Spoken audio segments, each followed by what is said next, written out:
Hi guys, good afternoon. So இதேம் serial review பார்த்துடலாமா? அதுக்கு முன்னாடி நம்ம சேனலை சப்ஸ்கிரைப் பண்ண மறந்துடாதீங்க. லைக் பண்ணுங்கள், ஷேர் பண்ணுங்கள், கமெண்ட் பண்ணுங்கள். ஸோ ஏன் கைஸ் நிறைய பேர் வீடியோ பார்க்குறீங்க, கமெண்ட் பண்ண மாட்டேங்கிறீங்க? கமெண்ட் பண்ணுங்கள், உங்களோட நிறைய குறைகளை சொல்லுங்கள், சரிங்களா? ஸோ இன்றைக்கி இதயம் சீரியல் எப்படி இருந்தது? களை கட்டுச்சிங்களா? என்ன சொல்கிறதுனே தெரியல கைஸ், என்ன சொல்கிறதுனே தெரியல. சரி, எபிசோடோடையே நம்ம ரிவ்யூ பண்ணிடலாம். ஸோ என்ன நடக்குது? ஸ்கூலில் வந்து இந்த மாதிரி திட்டாங்க இல்லையா? ஸோ அதனால் வந்து பாரதி அப்செட் ஆகி வெளியே வந்திருப்பா இல்லையா? அப்புறம் பார்த்தா எபிசோடு இன்றைக்கி போடுறாங்க. 3 பேர் ஒரே கார்லேயே வந்து இறங்குறாங்க வீட்டில். நான் கூட அப்போ கூட பாரதி கூட வந்து வேறு ஆட்டோலேயே இதுலேயே பிடிச்சி வந்துடுவார் நினச்சி பார்த்தா இவங்களோடைய கார்லேயே வந்து இறங்குறான். சரி, இறங்குனா பிரச்சனை இல்லை. அடுத்து என்ன நடக்குது? டபுள் கேம், அதாவது சூப்பரான கேம் ஆடுறான் மித்ரா வந்து. அதாவது இங்கிட்டும் இல்லாமல் யாருக்கும் பாதகமும் இல்லாமல் சாதகமும் இல்லாமல் இவளுக்கு வந்து எப்படி ஒரு ஃபேவராக மாற்றணுமோ அந்த மாதிரி சீன்ஸை வந்து அப்படியே மாற்றி எடுத்துகிட்டு போகிறான். இதில் ஒரு பெரிய விஷயம் என்ன தெரியுமா? ஆக்சுவலாக வந்து இந்த கிழவிக்கும் இந்த சுதாகரோட பொண்டாட்டி இருக்கான் பாரு, பொண்டாட்டி மீனாக்காரியா, அந்த மீனாக்காரிக்கும் ஆதி தான் பாரதியோட ஒரிஜினல் புருஷங்கிறது இன்னும் இந்த 2 பக்கிகளுக்கும் தெரியாது. அதுக வந்து என்ன அப்படின்னா, இதுக வந்து ஏழை குடும்பம், இங்கே வந்து மனம் வந்து அபிய விரும்பிட்டானா நம்ம கௌரவம் என்ன ஆகிறது, ஸ்டேட்டஸ் என்ன ஆகிறது அப்படின்னு சொல்லி நினைக்கிற ஒரு ஜென்மங்க அந்த 2 ஜென்மங்களுக்கும் இவங்க 2 பேரும் ஒரிஜினல் புருஷன் பொண்டாட்டி அப்படிங்கிறது தெரியாது. தெரிஞ்சவங்க 2 பேர் தான், ஒன்று சுதாகர், ஒன்று மித்ரா. அதனால தான் இந்த ஆட்டம் போட்டுக்கிட்டு இருக்கிறாங்க.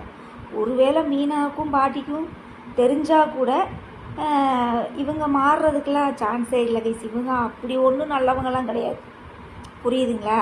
அவள் எப்படியும் புருஷனுக்கு சப்போர்ட் பண்ணத்தான் போகிறா. இந்த கிழவி பிள்ளைக்கு சப்போர்ட் பண்ண தான் போகிறா, பாரதிகா சப்போர்ட் பண்ண போகிறா.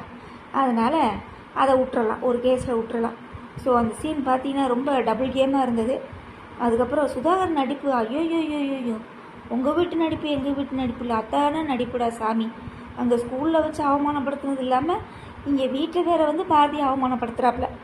சரியா? பாரதி அப்படின்னு இந்த மேட்டுக்குடி படத்தில் கவுண்டமணி வந்து இந்து பொந்து சந்து அப்படின்னு கூப்பிட்ற மாதிரி இருக்குது. உடனே வந்து பாரதி வந்து நிற்கிறா. இன்னும் உடனே எல்லாம் அவ்வளோ கேவலமாக பேசுகிறாங்க. அந்த கிழவி மீனா இந்த என்னது இதை பண்ணுறதுக்குலாம் அசிங்கமாக இல்லையா பாரதி உனக்கெல்லாம் கேட்குறாங்க. உடனே வந்து என்கிட்ட கேட்டு தான் போனாங்க. அங்கே ஒரு நடிப்பு மித்ரா வந்து அடாடாடா சூப்பரான நடிப்புடா சாமி, கின்னஸ் அவார்டே கொடுத்துடலாம். அவங்க என்கிட்ட தான் கேட்டுட்டு தான் போனாங்க. ஆதியில் நீங்கள் யார் எதுவும் சொல்ல வேண்டாம், ஆதி என்கிட்ட கேட்டுட்டு தான் எல்லாமே செஞ்சிட்ருக்காரு, சொல்லிக்கிட்டு இருக்காரு அப்படின்னு சொல்கிறாப்புல.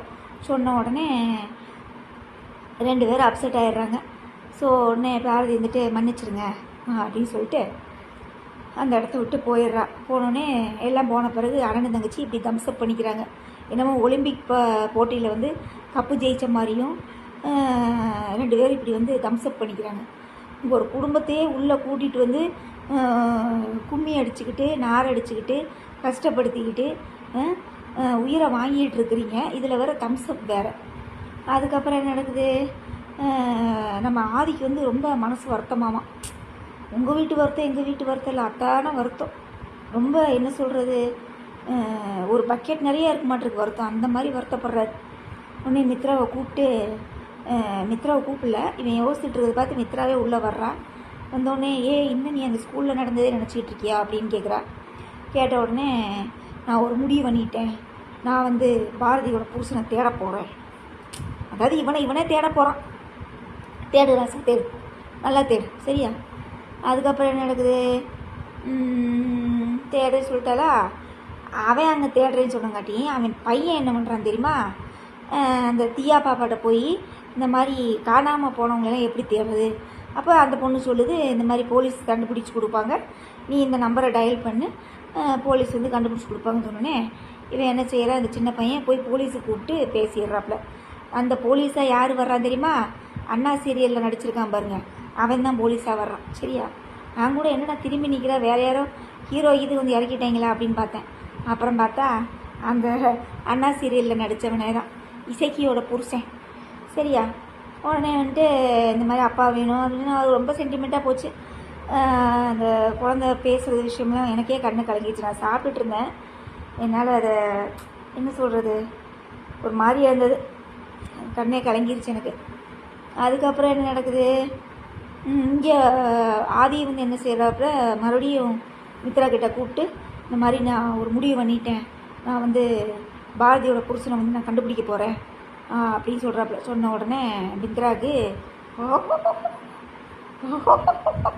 உதற ஆரம்பிச்சிருச்சு. உதற சரியா? வேணுடி உனக்கு வேணும் சரியா? உடனே கண்டுபிடிக்கலாமே எனக்கு ஒன்றும் பிரச்சனை இல்லை, உன்னோட டார்கெட்டு தானே என்னோட டார்கெட்டு அப்படின்னு சொல்லி மலுப்புறாப்புல. இதுக்கு ஏதாவது கெடுதல் பண்ணுவா. அப்புறம் வில்லின்னு எதுக்கு கொண்டு வந்து வச்சுருக்காங்க வீட்டுக்குள்ளே. அப்புறம் சரின்னு சொல்லிவிட்டு காலையில் மனவை போய் எழுப்புறான். அப்புறம் அது எதுன்னு கேட்டு பார்க்குறான். கடைசியில் காஞ்சிபுரம்னு சொல்லி முடிவு பண்ணுறாங்க. இனி ப்ரோமோவில் பார்த்தேன் கைஸ், 2 பேரும் காஞ்சிபுரத்தில் போய் இறங்குறாங்க. இறங்கும்போது அவனுக்கு வந்து இறங்கணுன்னே அந்த ஃபோட்டோவை காமிச்சு இவங்க வந்து ரத்ன சாரோட மருமகளாச்சே அப்படின்னு சொல்லி இப்படின்னு ஃபோட்டோவை காமிச்சோன்னு சொன்னோன்னே இவனுக்கு அப்படியே ஹாட்டு வலிக்குதாமா. வலிக்கிட்டு நல்லா வலிக்குது. ஸோ இதுலேருந்து என்ன தெரியுது, இதயம் சீரியலை இந்த ப்ரோமோ போடுவாங்கள்ல ஜீ தமிழில், அப்போ அந்த கீழே கமெண்ட்ஸ்லாம் படித்தா அவ்வளோ கேவலமாக பேசியிருக்காங்க எல்லாம். அதாவது நான் தான் சொல்லலையா கேஸ், இது ஒரு நாடகமே இல்லை. அதெல்லாம் ஒருத்தர் கமெண்ட்ஸில் ஒருத்தர் நல்லா கேட்டிருந்தார், இதுக்கெல்லாம் இதயம் சீரியல்னு பேரை வைக்கக்கூடாது, செத்துப்போன போனோன்னு தான் வைக்கணும் அப்படின்னு சொல்லி கமெண்ட்ஸ் போட்டிருந்தாங்க. சரியா? சில பேர்லாம் என்ன சொல்கிறாங்க, இந்த சீரியலை சீக்கிரம் முடிச்சு தொலைங்க அப்படிங்கிறாங்க. என்ன டைரக்டர் மைண்ட் செட்டில் எடுக்கிறாருன்னே தெரியல. சரி, ஓகே டன். அதுக்கப்புறம் இதில் வேறு என்ன நான் ரிவ்யூ பண்ணுறது, அவ்வளோதான். இனி அவனே தேட போகிறான், அவள் தான் உண்மை. அந்த ஹார்ட் ப்ராப்ளம் இருக்கிறதெல்லாம் உண்மையாக தெரிய வரப்போகுது. அதுக்கப்புறம் என்ன நடக்குது, ரத்னம் இப்போ தான் கைஸ் பழையபடி அந்த பழைய ஆளுகளெல்லாம் உள்ளே கொண்டு வர்றாங்க. காஞ்சிபுரம்னு சொன்னங்காட்டியும் அந்த ஆண்டாள் லதா ஃப்ரெண்டெல்லாம் பேசினாங்க பார்த்தீங்களா, மனோவும் அதையும் பேசியிருப்பாங்க. ஒன்று என்னப்பா இது, ஆண்டாலும் அழகும் சிங்கப்பூர் செட்டில் ஆகிட்டாங்களாம்மா. ஏன் சிங்கப்பூர்லேருந்து 2 சோடிகளும் வராதா நாடகத்துக்கு? சரி, ஓகே டன். அவ்வளோதான், வேற என்ன? அவ்வளோதான் கைஸ். நீ நாளைக்கு இதயம் சீரியல் ரிவ்யூவில் நம்ம என்ன நடக்க போகுதுன்னு தெரில. நீ காஞ்சிபுரத்தில் போய் என்ன நடக்க போகுதுன்னு தெரியல, வெயிட் பண்ணி பார்க்கலாம். ஆனால் எனக்கு தெரிஞ்சு பாரதியும் தமிழும் வந்து பேசிக்கிறத பார்த்தா அந்த குழந்தை சொல்லும், இனிமேல் நம்ம அழுக மாட்டோமாம்மா அப்படின்னு சொல்லும். நிறைய அழுதுட்டோம், இனிமேல் நம்ம அழுக மாட்டோம்னு எனக்கு தோணுது அப்படிங்கிறான். அப்போ அந்த வார்த்தைக்கு வந்து ஏதோ ஒரு அர்த்தம் இருக்கிற மாதிரி தான் இருக்குது. ஏன் அப்படி சொல்கிறேன் அப்படின்னா, கதையில் வந்து ஏதோ ஒரு டேர்னிங் பாயிண்ட் ஆக போகுதுன்னு நினைக்கிறேன். இப்போ பார்த்தாலும் ஒரே கொடுமைப்படுத்துறது, அழுக வைக்கிறது, இதே நாடகமாக எடுத்தாங்கன்னா எவனும் பார்க்க மாட்டான். சரியா? டிவி ஆஃப் பண்ணிவிட்டு இல்லை டிவி தூக்கி போட்டு உடச்சி போட்டு போயிட்டே இருப்பான். அதனால் கதையில் ஏதாவது ஒரு திருப்பம் ஏற்படணும்ல. இப்போ எப்படி கார்த்திகை தீபத்தில் வந்து 2 குடும்பத்தையும் ஒன்றா சேர்க்கறதுனால அந்த பழைய தீபா ஃபேமிலிலாம் உள்ளே கொண்டு வர்றாங்க. சரியா? மைதிலி உள்ளே வரா, அவங்க அம்மா உள்ளே வரா, அந்த மாதிரி கதையோடு இணைச்சி அந்த மாதிரி கொண்டு வர்றாங்க இல்லையா? அதே மாதிரி இந்த சீரியலே அந்த மாதிரி செய்ய போகிறாங்கன்னு எனக்கு தோணுது. உங்களுக்கு என்ன தோணுதோ நீங்கள் கமெண்ட்ஸில் சொல்லுங்கள். சரியா? எனக்கு தெரிஞ்சு இவன் கண்டுபிடிச்சான்னு வச்சுக்கோங்களேன், இவனுக்கு தான் ஆப்பு. இவனே போய் அவன் கண்ணாடியில் மூஞ்சியை பார்த்து நங்கு நான் தான் தப்பு பண்ணேனா, என் பிள்ளைகளை விட்டுட்டு நான் தான் போனேனா, என் பொண்டாட்டியை விட்டுட்டு நான் தான் போனேனான்னு இவனே அடிச்சுக்கணும். இல்லை மறுபடியும் இங்கேயும் வேதாள முருகமரை ஏறின மாதிரி எங்கள் அம்மா சாவுக்கு நீ தாண்டி காரணம்னு சொல்லி மறுபடியும் வேதாள முருகமரை ஏறாமல் தானே சரி. சரியா? அதான் கேஸ், எனக்கு இது ஒரு ட்விஸ்ட்டாகவே இருக்குது கேஸ். இவங்க அம்மா செத்ததுக்கு மித்ரா தான் காரணம்னு எனக்கு தோணிக்கிட்டே இருக்குது. ஏன்னா பாரதி கண்டிப்பாக காரணம் இல்லை, அவள் வந்து திட்டினாதான், இல்லைன்னா சொல்லலை, வார்த்தைகளாலேயே குத்தி கிழிச்சா. அந்த அம்மா வந்து லெட்டர் எழுதி வச்சுச்சு போச்சு. ஆனால் வந்து எனக்கு என்னமோ இதுக்கு இந்த கதையில் ஏதோ ஒரு ட்விஸ்ட் இருக்கிற மாதிரியே இருக்குது. உங்களுக்கு எதாவது தெரிஞ்சால் நீங்கள் கமெண்ட்ஸில் சொல்லுங்கள். ஏன்னா நீங்கள் நல்லா கவனித்து பாருங்கள், இவங்க எல்லாம் ஒன்று சேரணும்னா பாரதி மேலே எந்த மிஸ்டேக்குமே இல்லைன்னு சொல்லி இவன் புரிஞ்சுக்கணும். யார்? ஆதி புரிஞ்சுக்கணும். நம்ம அம்மா சாவுக்கு இவ காரணம் இல்லை அப்படின்னு சொல்லி இவன் புரிஞ்சுக்கிட்டா மட்டும்தான் இவங்க எல்லோரும் ஒன்று சேர்ந்தால் சந்தோஷமாக இருப்பாங்கன்னு வச்சுக்கோங்களேன்.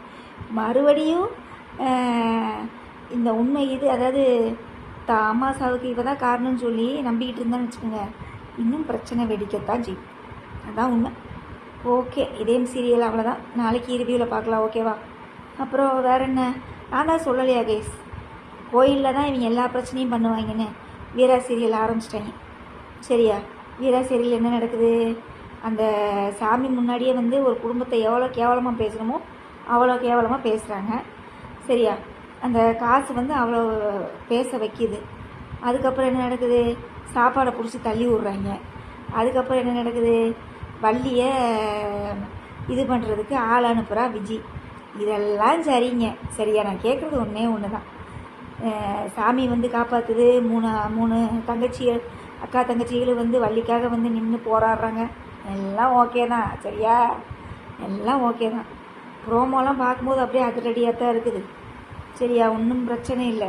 ஆனால் கருப்பசாமியாக வேஷம் போட்டு மாறன் வந்து காப்பாற்றுறதெல்லாம் ரொம்ப நல்லா தான் இருக்குது பார்க்குறதுக்கு, இல்லைன்னு சொல்லல. ஆனால் அதே கருப்பசாமி விஜய் என்ன பண்ணுச்சு, தப்பு செஞ்சவங்களை என்ன பண்ணுச்சு, அந்த கிழவனை என்ன பண்ணுச்சு, அத்தனை பேச்சு பேசினான்ல அந்த கிழவனை என்ன பண்ணுச்சு, அதுக்கப்புறம் அந்த சாப்பாடை தட்டி விட்டான்ல அவனை என்ன பண்ணுச்சு. கோயிலுக்குள்ளேயே வந்து ஒருத்தி தப்பு பண்ணுவாளாமா, அவளைனா சாமி விட்டுருவாமா. எப்படின்னு பாருங்களேன், எப்படின்னு பாருங்கள். ஐயோ கடவுளை, ரொம்ப மக்களை முட்டாளாக்குறீங்கடா. சரியா? கெடுதல் செய்கிறவன் கெடுதல் பண்ணிக்கிட்டே செஞ்சுக்கிட்டே இருப்பானாம்மா, சாமி நின்று வேடிக்கை பார்த்துக்கிட்டே இருக்குமாம்மா. இதெல்லாம் நாங்களும் பார்க்கணும். தலையெழுத்து, இன்னும் பண்ண முடியாது.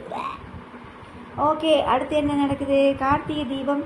எதுக்கு வந்து மைதிலியை வந்து கார்த்தி பார்க்குறதையே அவாய்ட் பண்ணுறாங்கன்னு தெரியல.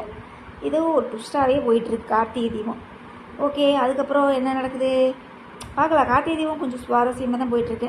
கொஞ்சம் இந்த சாமி விஷயங்கள் அதெல்லாம் கொஞ்சம் இழுக்கிற ஜவ்வாட்டை இழுக்கிற மாதிரி இருக்குது. அதெல்லாம் கொஞ்சம் குறைச்சிக்கிட்டு நாடகமாக போட்டாங்கன்னா பார்க்குறதுக்கு இன்ட்ரெஸ்ட்டாக இருக்கும். ஓகே, அதுக்கப்புறம் வேறு என்ன, வீரா சீரியல். சந்தியாராகம் நான் பேசியே ஆகணும். இன்றைக்கும் வீடியோ லென்த்தாக தான் இருக்கும், கொஞ்சம் அட்ஜஸ்ட் பண்ணிக்கோங்க. சரியா? ஏன்னா என்னால் மற்ற சீரியலுக்கெல்லாம் தனித்தனியாக என்னால் ரிவ்யூ போட முடிய மாட்டேங்குது. அதனால் இதையும் சீரியலையும் இதையும் பேசிட்டோன்னு வச்சுக்கோங்களேன், வேலை முடிஞ்சது.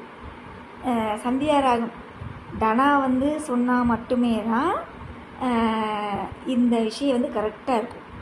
அப்பையும் பாருங்கள், ஜானகியும் மாயாவும் தடுக்கிறாங்களாமா. அட லூசு பக்கியலா, உண்மையை சொல்லி தொலைங்க. உண்மையை சொன்னாதான் நாடகம் நல்லா இருக்கும். சரியா? அப்போ தான் பார்க்குறதுக்கு ஒரு இன்ட்ரெஸ்டாக இருக்கும். சும்மா எப்போ பார்த்தாலும் பெரியப்பா தெரிய வேணாம். அதாவது ஒரு கேரக்டரை மையப்படுத்துகிறாங்க கைஸ், அது மட்டும் நல்லா தெரியுது. இப்போ சந்தியாராகத்தை எடுத்திங்கன்னா மாயான்ற கேரக்டரை மையப்படுத்துகிறாங்க. அந்த மாயான்ற கேரக்டரை சுற்றி ரவுண்டு கட்டி எல்லாம் அடிக்கிறாங்க. நான் பெரும்பாலும் நைட்டு நாடகம் பார்க்க மாட்டேன் கைஸ், பகலில் தான் பார்ப்பேன்.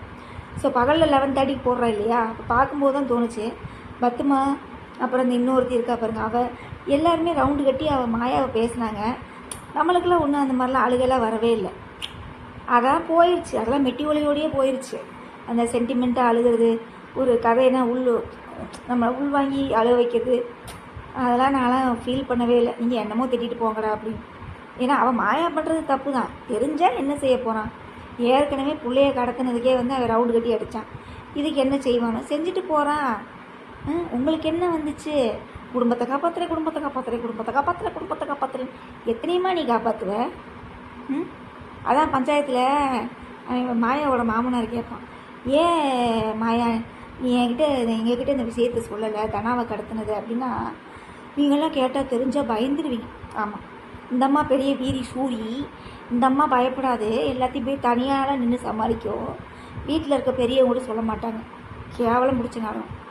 அடுத்து வந்து வேற என்ன, கெட்டி மேளம். அப்பாப்பா நான் கண்டிப்பாக பேசியே ஆகணும்ப்பா. எவன்டா அந்த சீரியல் எடுக்கிறது, எந்த டைரக்டர் எடுக்கிறான்னு தெரியல. அட்டி அப்பளம் போல் இருக்குது எனக்கு. பெரிய உலக அழகி துளசி. சரியா? இவன் போய் தாலியை கட்டிடுறாப்புல. ஆனால் துளசி அவங்க அம்மாவுக்கு ரொம்ப திமிருங்க, பயங்கர திமிரு, பயங்கர திமிரு. பியாவை கடத்திட்டாங்க அப்படின்னு உன் பொண்ணு வந்து சொன்ன உடனே வெங்காயம், நீ யாருக்கு நான் சத்தி ஃபோன் பண்ண? ஏம்மா லட்சுமி ஆத்தா, அவன் வந்து பொன்மன்னன் வந்து துளசி அவங்க அப்பா வந்து பேசுவான், நான் இந்த மாதிரி ஒரு முடிவு பண்ணியிருக்கேன், வெற்றிக்கே துளசியை கல்யாணம் பண்ணி வைக்கலான்னு பேசுனான்ல, நீங்கள் என்னமோ சொல்லிட்டு போங்க, எனக்கு இதில் சுத்தமாக இஷ்டம் இல்லை. அப்படியே அப்பளம் போல் இருந்தது எனக்கு. அப்படி கணக்கு சேர்த்து 4 அப்பம் அப்பணும்னு வச்சுக்கோங்களேன், தன்னை போல் ரெடி ஆயிடுவா லட்சுமி. தியாவை கடத்திட்டாங்கன்னொன்னே யாருக்கு ராசாத்தி ஃபோன் பண்ண? ராசாத்தி விளக்கெண்ண வெற்றி தானே உன் கண்ணுக்கு தெரிஞ்சான்? அத்தனை ரவுடிகளையும் அடித்து போட்டு உன் தியா பாப்பாவை காப்பாற்றினே அவன் தானே. அந்த நன்றியெல்லாம் உங்களுக்கு இருக்காது. உன் பொண்ணு காலத்தில் தாலியை கட்டிட்டானோடனே உங்களுக்கு கோபம் உச்சாந்தலைக்கு ஏறுது வெங்காயம். அவன் ஜாதகத்தையும் நொட்டு லொசுக்கு மங்கானியை வச்சு உன் பிள்ளையை கேவலப்படுத்துவாங்க. சரியா? அதெல்லாம் இவன் உட்காந்து வேடிக்கை பார்த்துக்கிட்டு அழுதுகிட்டு போகலாமா? பொண்ணு வாழ்க்கை இப்படி ஆயிடுச்சுன்னு ஒருத்தன் நம்பி தாலி கட்டுவானாமா, அவனை உதாசீனப்படுத்துவாங்களாமா. கேவலம் முடிச்சவங்க, கேவலத்தின் உச்சம். சரியா? கெட்டி மேலே கேவலமாக இருக்குது. உன் தங்கச்சி சொல்கிறா உனக்கு அட்வைஸு. இதை விட கேவலம் வேறு எதுவுமே இல்லை. இதை விட கேவலம் வேறு எதுவுமே இல்லை. ஒரு அக்காக்காரிக்கு இருக்கிற அறிவு கூட தங்கச்சிக்காரிக்கு இருக்கிற அறிவு கூட அக்காக்காரி கிடையாது. வேஸ்ட். துளசி வேஸ்ட். ஓகே, நீ நிறைய பேர் கமெண்ட்ஸ் எதாவது சொல்கிறாங்க, வெற்றி துளசி பேர்லாம் ரொம்ப நல்லாயிருக்கு. எனக்கு பிடிக்கலைங்க. சரிங்க, நம்ம கதையாக பேசுவோம், அவ்வளோதான். இந்த பேர் ஈரு ஜோடி பொருத்தம் இதெல்லாம் நமக்கு செட்டே ஆகாது. நம்மளுக்கு கதை நல்லா இருக்கா, அவ்வளோதான். கதையை பற்றி பேசுவோம். இனி என்னமோ ஜாமீனில் எடுக்க வராலாமா, உடனே அப்படியே அவனை யார் வெற்றி அப்படியே தெனாவட்டாக உட்காந்து பேசிக்கிட்டு இருக்கான். ப்ரோமோவில் பார்த்து ஏற்றலாம். அவ்வளோதான் கேஸ். வேறு என்ன? இன்றைக்கி வீடியோ ரொம்ப லென்த்தாக போயிடுச்சுன்னு நினைக்கிறேன். ரொம்பவே லென்த்தாக போயிடுச்சு. நீ நாளைக்கு இதே சீரியல் ரிவ்யூவில் பார்க்கலாம். உங்களோட நிறைய குறைகளை கமெண்ட்ஸில் சொல்லுங்கள். ஓகேவா? வேறு என்ன? பாய். நாளைக்கு பார்க்கலாம்.